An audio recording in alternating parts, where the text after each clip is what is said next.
Le Mali célèbre la 35e édition de la Journée des martyrs, marquant un moment solennel de recueillement et de devoir de mémoire. Le Premier ministre malien a déposé une gerbe de fleurs au pied du monument des martyrs, rappelant le sacrifice des martyrs. Le chef du gouvernement a souligné l'importance de préserver la mémoire collective et a exprimé la volonté des autorités maliennes de consolider l'état de droit. Aliou Touré et Mamari Koné de l'ORTM. Place Monument des Martyrs au quartier du Fleuve. Ce 26 mars 2026, 35e anniversaire de l'avènement de la démocratie au Mali, c'est aux environs de 9 h que le Premier ministre chef du gouvernement arrive sur les lieux. Salut au drapeau, exécution de l'hymne national. Au nom du président de la transition, chef de l'État, le Premier ministre dépose une gerbe de fleurs au Monument des Martyrs. L'instant est solennel.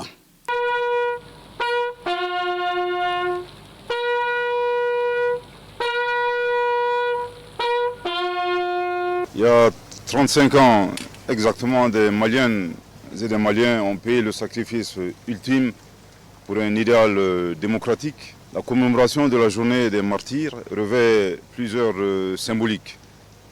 Outre le devoir de mémoire, c'est une indication très claire de la volonté de nos plus hautes autorités de matérialiser à travers différentes actions cet idéal démocratique.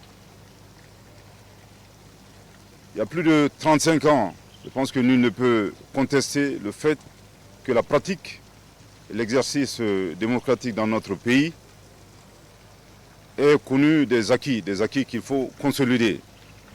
Toutefois, force est de constater que dans le même temps et simultanément, cette pratique démocratique a connu de grandes difficultés, des difficultés qu'il faut corriger afin d'avoir justement une démocratie quasiment parfaite. Certain 26 mars 1991 qu'a été instauré le multipartisme.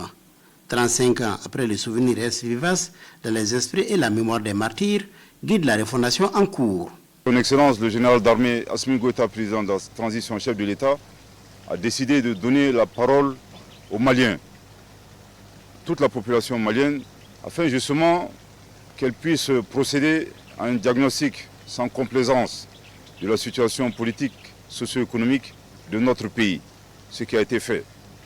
À l'issue des assises nationales de la refondation, le peuple malien a formulé 517 recommandations qui constituent le socle de la refondation et le socle du Mali Koura auquel nous aspirons tous et qui constitue la boussole du chef de l'État, bien entendu, du gouvernement et de toutes les institutions, en particulier durant ce moment de transition.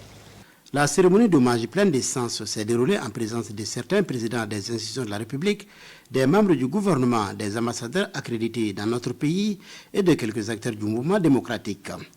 L'amicale des anciens militants et sympathisants de l'Union des élèves étudiants du Mali, AMSUNEM, et les pionniers sont sortis massivement pour témoigner leur attachement à la démocratie.